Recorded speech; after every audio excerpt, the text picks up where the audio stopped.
Saya berdiri saja ya, biar siang-siang gini kayaknya semua pada semangat. Oh, alhamdulillah semuanya masih semangat. Saya dikasih waktu yang enak tidur siang katanya.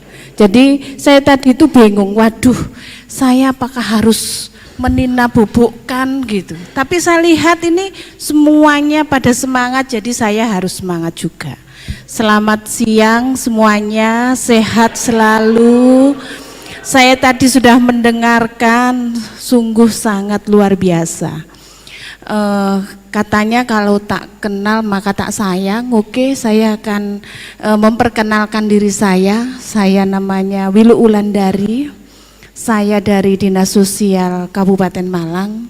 Saya memang ditugaskan di Dinas Sosial itu adalah dalam bidang kelembagaan yang menangani satu masalah LKSA, yang kedua Karang Taruna, Karang Werda, itu pada bidang saya. Alhamdulillah saya pada kesempatan siang ini dipertemukan pada Bapak Ibu semuanya dan adik-adik semuanya yang sangat antusias, dan saya lihat itu bayarannya tadi itu bukan dunia tapi akhirat ya. Saya memang dulunya itu dari STKS Bandung. Saya memang di Dinas Sosial itu saya baru 2017 sampai sekarang. Dulunya saya di Kementerian Sosial. Saya dulu adalah pengasuh Peksos di Panti Sosial Asuhan Anak PSAA Pati. Saya 6 tahun di sana. Jadi alhamdulillah saya sudah merasakan jadi pengasuh, jadi pekerja sosial yang Bapak Ibu sudah laksanakan. Mungkin sudah banyak, tadi saya lihat ada yang 20 tahun ya kan, ada yang 20 atau apa, saya baru 6 tahun. Mungkin di sini saya kita saling itu ya, saya kayaknya minder tadi ini di sini. Saya lihat Bapak Ibu ini sudah pandai-pandai semuanya ini dalam hal pengasuhan anak di dalam lembaga. Mungkin tadi sudah dijelaskan dari pemateri pertama sampai terakhir hak-hak apa aja, ya kan? Anak di dalam lembaga. Kalau di saya coba kita lihat, itu adalah standar nasional kepengasuhan anak. Mungkin ada yang sudah pernah diklat standar nasional kepengasuhan anak? Ada yang pernah diklat? Nanti kita sharing. Saya dulu pernah diklat kepengasuhan anak di dalam lembaga. Standar nasional pengasuhan anak di dalam lembaga itu adalah anak itu di dalam lembaga itu sifatnya sementara. Anak di dalam lembaga itu sifatnya sementara, tidak permanen. Tadi dari Tulungagung menjelaskan ya bahwa ada layanan anak di luar lembaga. Memang betul. Ada layanan ada dua layanan anak di dalam lembaga. Satu anak di dalam lembaga sama anak di luar lembaga. Nanti dibedakan, kenapa sih kok harus ada layanan anak di dalam lembaga?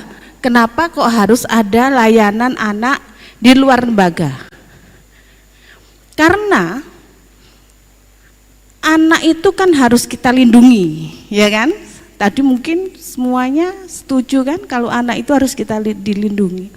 Kalau memang di dalam keluarganya anak itu tidak terlindungi dalam hal segi psikologi, dalam segi mental, agama, dan yang lainnya, maka anak itu ada rujukan ditaruh di dalam lembaga.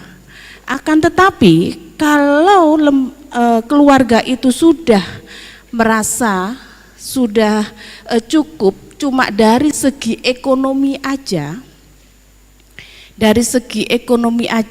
anak itu umpama sekolahnya kurang, makannya kurang, baru itu panti memberikan layanan di luar lembaga. Jadi untuk prosesnya itu ada 2. Dan ini di spirit dari SNPA itu pengembangan peran panti. Pengembangan peran panti itu gimana sih caranya panti kita itu berkembang, ya kan?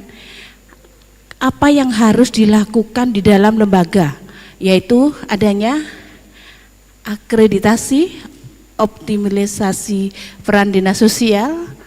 Peran dinas sosial apa kira-kira?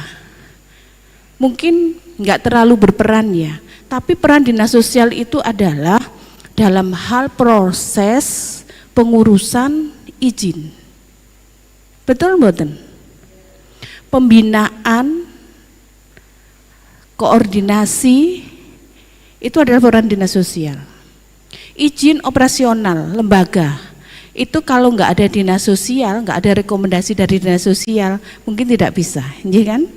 Dan kalau LKS kita mau diakui di luar sana, itu harus punya izin operasional. Banyak memang lembaga yang tidak punya izin operasional. Akan tetapi nanti ruang geraknya itu sempit. Sudah berizin enggak? Biasanya kayak gitu. Kalau kita sudah berizin, maka ruang gerak kita itu akan lebih luas. Setelah berizin, nanti akan diproses akreditasi lembaga. Nanti jenengan kalau belum akreditasi lembaga, jenengan ke dinas sosial terkait, nanti bilang, saya pingin diakreditasi. Nanti sama dinas sosial itu akan diajukan ke Badan Balaks, Badan Akreditasi Nasional. Itu sekarang di bawah STKS Bandung sana. Nanti dia akan turun, akan mengakreditasi. Ada A, B, C.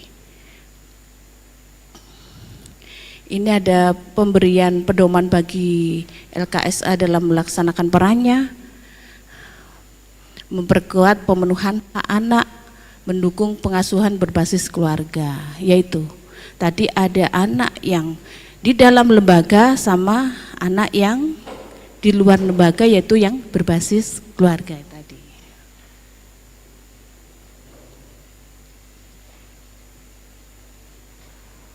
Dulu, sekarang mungkin semuanya itu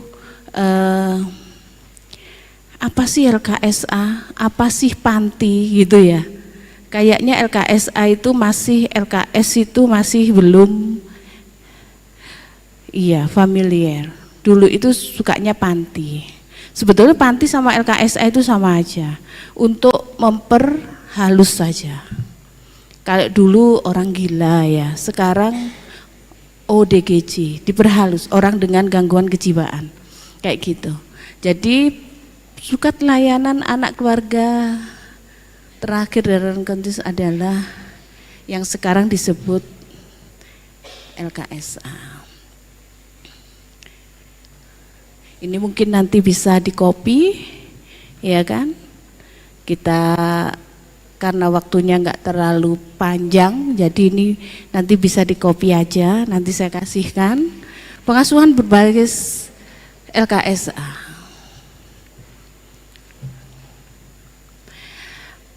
Pengasuhan LKSA itu adalah pengasuhan alternatif terakhir. Itu kalau menurut SNPA, Standar Nasional Kepengasuhan Anak. Karena kepengasuhan yang terbaik anak itu adalah di dalam keluarga. Karena mungkin satu pengasuh ada 20 anak. Kalau di dalam keluarga, satu keluarga maksimal berapa anak? 2 anak, 3 anak, maksimal 5 anak. Kenapa? di dalam SNPA ini harus ada pengasuhan alternatif, yaitu kita carikan keluarga pengganti. Kalau memang anak itu tidak ada kasusnya loh ya, tidak ada kekerasannya dan yang lain. Kalau memang anak itu dirasa di dalam keluarga itu tidak dalam hal kekerasan atau penganiayaan, itu baru di dalam lembaga. Kalau di SNPA itu ceritanya. Lembaga harus berperan memberikan pelayanan, memberikan pengasuhan alternatif. Nah ini tadi keluarga pengganti dan yang lain tadi.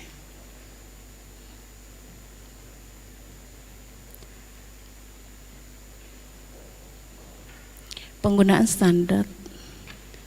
Nah ini pelaksanakan LKSA, memberikan pelayanan kepada anak dan keluarga sesuai kebutuhan kepentingan anak.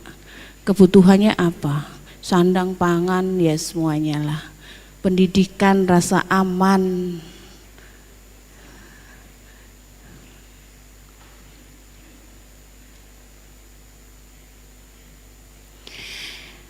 Kebanyakan suatu lembaga itu harus ada data anak. Ada semuanya ini lengkap data anaknya? Lengkap. Alhamdulillah kalau lengkap. Kebanyakan di dalam LKSA itu untuk data anak itu agak sulit lengkapnya. Yang harus dilakukan lembaga satu asesmen. Asesmen kebutuhan anak. Jadi anak datang di asesmen. Kebutuhannya apa anak ini? Kan tidak semua satu anak dengan satu anak itu kebutuhannya sama. Ada yang beda. Oh ini cuma butuh dengan pendidikan, dengan makan. Oh berarti pelayanannya harus ada di dalam keluarga. Jadi pelayanannya harus di luar lembaga. Kita kasih setiap bulan bantuan untuk pendidikan, untuk beras, mie apa gitu, ya kan? Tapi kalau kebutuhan anak itu perlindungan, rasa nyaman,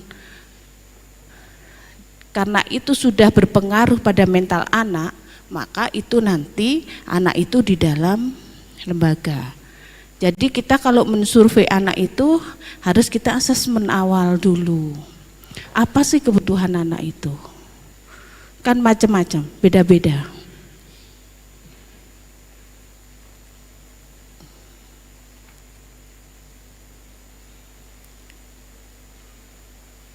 Itu tadi sudah saya sebutkan, karena setiap lembaga harus punya izin. Karena ada sebetulnya di Kabupaten Malang itu belum berizin tapi sudah anak itu sebetulnya, ini kasus sebetulnya, anak itu sebetulnya diyatimkan. Anak itu diyatimkan, maksudnya diyatimkan. Terus LKS itu katanya sudah punya izin operasional. Kita survei ke sana, enggak ada izinnya. Tapi dia sudah minta bantuan ke sana sini. Nah, itu yang bahaya. Ini keberlangsungan pendidikan dan kehidupan sosial anak. Semua anak, apa yang dalam hal pendidikan, dalam hal apa, itu harus dilibatkan. Proses untuk pengambil keputusan di dalam lembaga itu harus dilibatkan. Kayak kalau bikin tata tertib, ya kan? Kalau bikin tata tertib, saya mohon biasanya anak itu yang harus bikin. Kadang-kadang kita itu bikin sendiri, langsung anak suruh melaksanakan. Itu yang tidak boleh. Akan tetapi dalam hal proses untuk tata tertib, untuk apa aja yang berkaitan dengan anak, itu harus ada, kita ngobrol sama anak tersebut. Coba kamu bikin tata tertib, harus dilaksanakan sama anak itu. Walaupun tadi umpama kata ibunya itu ya, kalau Pak tentara itu kan dihukum gitu. Dan proses untuk penghukuman ya, itu juga harus ada kesepakatan sama anak. Biasanya kalau saya dulu di panti itu anak kecil-kecil tuh kan nggak suka tidur siang. Kalau dia melakukan satu kesalahan harus tidur siang, gitu. Tapi itu harus proses kita tawar menawar sama anak itu. Jadi enggak bukan otoriter. Kita sebagai pengasuh itu tidak boleh otoriter terhadap anak. Semua pengambilan keputusan itu anak harus dilibatkan. Jadi nanti anak itu akan tahu, oh ini saya salah. Jadi kita enggak usah, kalau anak itu umpama salah, dia langsung sadar dengan sendirinya. Kalau salah gimana? Kayak gitu. Nah, ini tadi keterlibatan anak untuk pengambil keputusan. Ini contohnya asesmen awal anak, identitas. Mungkin semuanya sudah. Saya mohon nanti satu anak satu file, satu anak itu satu map gitu. Yang pertama asesmen awal anak.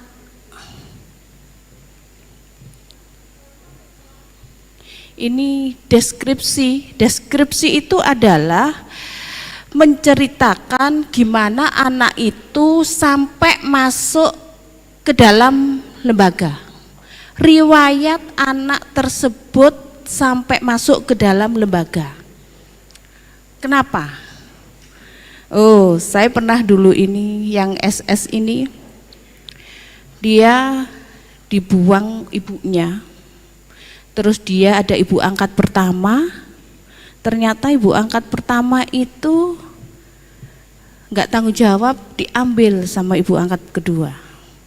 Ternyata sama ibu angkat kedua itu dipekerjakan anak itu. Anak kecil itu harus mencuri sampai apa, sampai kayak gitu. Jadi nanti kita akan tahu untuk asesmen awal anak. Jadi kalau anak itu ada bermasalah di dalam lembaga, nanti kita akan lihat asesmen awalnya gimana, deskripsinya gimana, anak itu sampai masuk ke dalam lembaga. Itu nanti akan ketahuan. Nanti gimana pengasuhnya bekerja, gimana peksosnya bekerja, ya kan? Pekerja sosialnya bekerja gimana? Pengasuhnya gimana? Itu nanti ada itunya. Nanti kalau di sini mungkin dari sektor agamanya gimana? Harus 3 itu. Nanti diadakan CC, konferensi kasus. Biasanya gitu. Apa aja yang sudah dilaksanakan? Pengubahan tingkah laku anak ini apa aja yang sudah kita laksanakan? Nanti terus yang harus kita laksanakan apa? Nanti dilihat perkembangan anak itu selama 1 minggu gimana. Nanti itu lagi, kan mungkin ada ya anak yang memang sangat-sangat, iya kan, bermasalah. Kalau di saya dulu itu banyak anak yang bermasalah.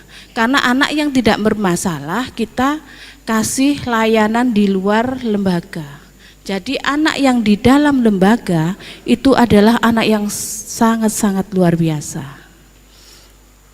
Jadi kita harus ada pekerja sosial, harus ada pengasuhnya yang 24 jam, sama dari sektor religi, keagamaannya gimana. Bertiga ini memang harus. Nanti dari segi itu nanti ada ekologi, kita lihat perkembangan anaknya. Ini genogram. Genogram ini adalah apa ya? Silsilah anak tersebut. Ini saya genogramnya yang SS tadi. untuk kita sebarkan dari data anak itu saya mohon pakai inisial ya. Yang boleh buka untuk data anak itu pengasuh dan pekerja sosial. Untuk yang lainnya tidak boleh. Untuk yang lainnya kalau jenengan respon kasus atau apa itu pakai inisial. Yang boleh tahu nama asli anak tersebut itu adalah pekerja sosial sama pengasuh. Itu untuk melindungi anak. Kenapa harus nama inisial? Memang ini sudah ada etika pekerja sosial ini.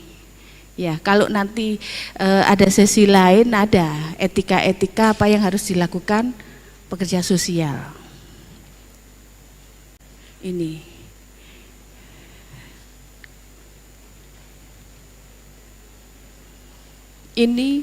aspek BPSS biologi. Biologi itu adalah kondisi anak ini. Mama si S rambutnya lurus, bentuknya gendut, kayak saya ini gendut. Terus dia hidungnya pesek, oh mancung, ya hidungnya mancung. Itu kita taruh di faktor biologi ini. Ini adalah kondisi anak tersebut. Terus ada psikologi. Psikologi ini dianya itu di dalam panti gimana? Oh dia suka mencuri, suka berbohong. Dia itu suka selalu alasan aja. Itu ada psikologi. Psikologi perkembangan anaknya gimana? Lah, ini ada sosial. Walaupun kayak gitu anak ini loh mudah bergaul. Ya kan? Ada kan? Anak ini pendiam, mudah bergaul. Anak ini introvert. Kayak gitu. Terus ada spiritual. Ini mungkin semua sudah paham. Kalau faktor ini dalam hal ibadahnya gimana, dalam ke gerejanya gimana, kalau dia pagi, kalau mau makan berdoa dulu ndak, mungkin dari segi itu.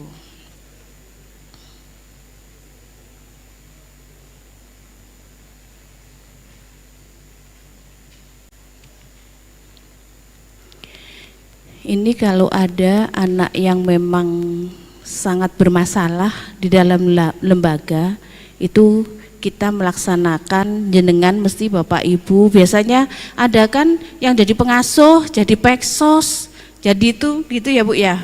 Kepala panti merangkap pengasuh, merangkap sebagai peksos, gitu kan? Nanti dibagi-bagi. Di sini dibagi-bagi nanti. Oke, kepala panti nanti bertindak sebagai kepala panti. Kalau peksos nanti ya jadi peksos. Kalau peksos sama pengasuh enggak apa-apa. Biasanya kalau pengasuh itu adalah orang yang tinggal di situ selama 24 jam. Saya dulu jadi pengasuh dan peksos. 6 tahun saya pengasuh dan peksos, anak-anak yang sangat luar biasa. Jadi tiap hari saya dipanggil ke sekolahan. Karena anak saya itu kalau enggak bolos berantem, mencuri. Dan alhamdulillah saya punya anak dulu itu 5 tahun. Dia memang sangat luar biasa. Sangat luar biasa. 5 tahun itu sudah menjual ibunya. Jadi foto ibunya itu dikasihkan ke cowok-cowok itu 5.000 gitu, kayak gitu. Tapi alhamdulillah selama berapa tahun dia sudah sudah tidak begitu. karena memang harus perlu bimbingan khusus. Yaitu yang harus ada. Asesmen awalnya dulu gimana? Kita harus ke sekolahan, kita harus ke orang tua penggantinya gimana? Anak ini tuh kok bisa mencuri, kenapa sih? Gitu. Anak mencuri itu bukan karena cuma kebiasaan, enggak. Faktornya itu banyak. Kenapa anak ini kok mencuri? Kenapa anak ini kok sampai bisa foto ibunya dijual? Itu faktornya banyak. Faktor dari kecil, terus ternyata dia itu, ibunya itu ternyata TKW pulang, ternyata sama suaminya pisah, terus anak itu dititipin sama budenya. Dan ternyata saya kira budenya ini bagus, ya. Ternyata budenya ini juga pengasuhan yang salah. Anak itu langsung kita ambil ke dalam lembaga. Karena kalau nanti diasuh di dalam lembaga, diasuh di dalam keluarga, anaknya akan lebih parah. Karena pengasuhan budenya yang salah. Budenya ini ternyata selingkuh dan melaksanakan hubungan yang bukan yang kita itu kan, itu anak itu melihatnya kayak gitu. Jadi kenapa faktor psikologi anak itu sangat mempengaruhi? Ya karena itu prosesnya sangat luar biasa.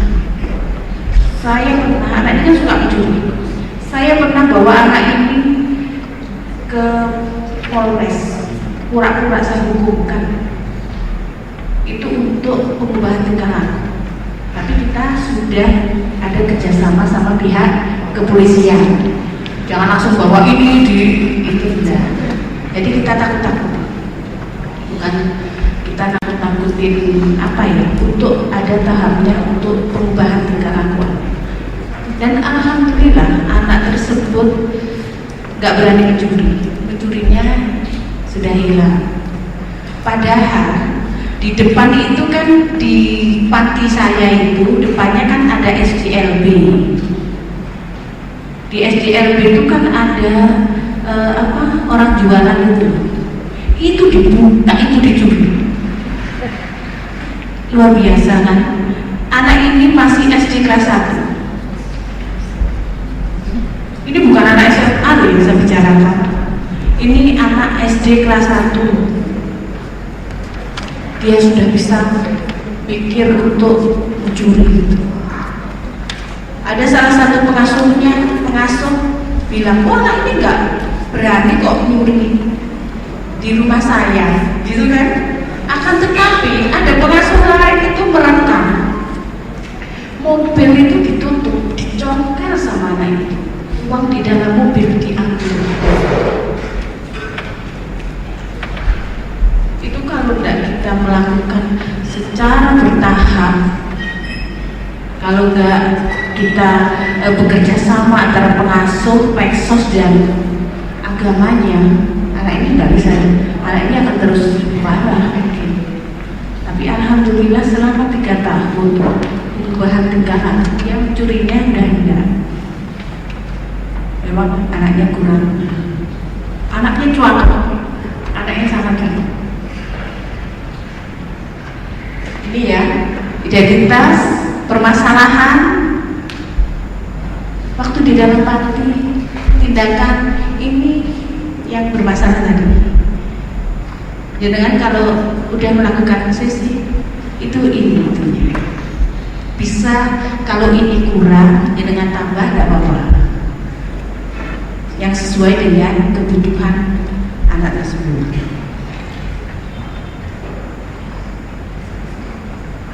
Ini asesmen ekologi.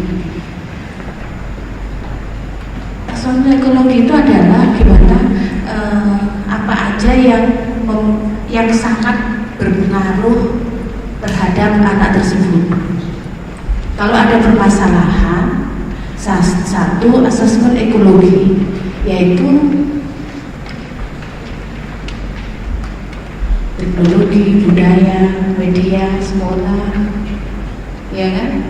Itu adalah yang sangat berpengaruh di dalam anak.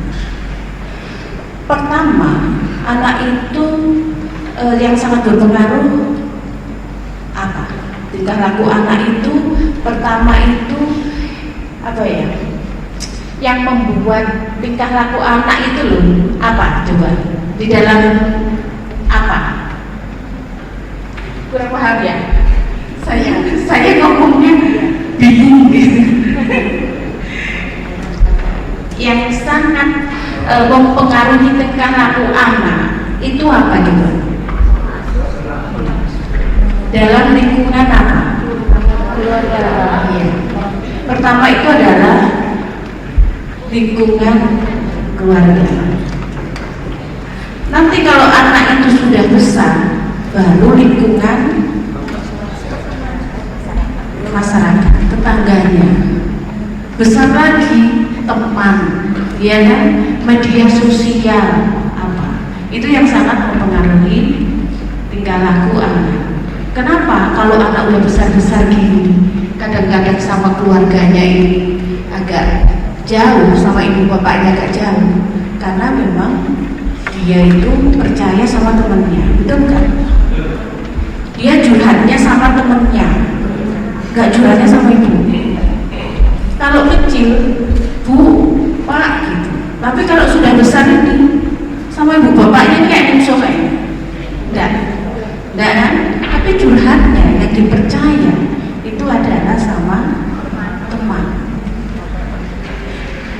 Kita harus tahu gitu, karena apa? Kita masuknya ke dalam anak itu gimana? Ini dalam hal proses untuk pengubahan tingkah laku anak. Kalau anak kecil kita kasih nasihat aja. Kalau udah besar gini nggak mungkin kalau kita kasih nasihat aja bisa. Ini temannya yang dekat siapa? Kita deketin supaya bisa kasih tahu.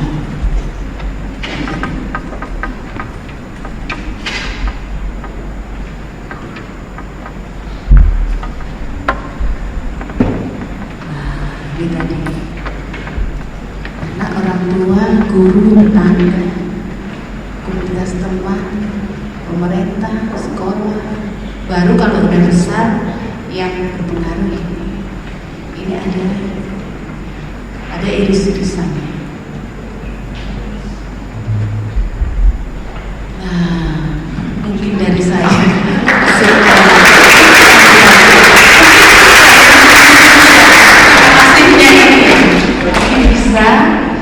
kita sharing aja, mungkin saya juga banyak kelemahan, kekurangan. Kalau mungkin nggak bisa jawab, biar Pak itu saja.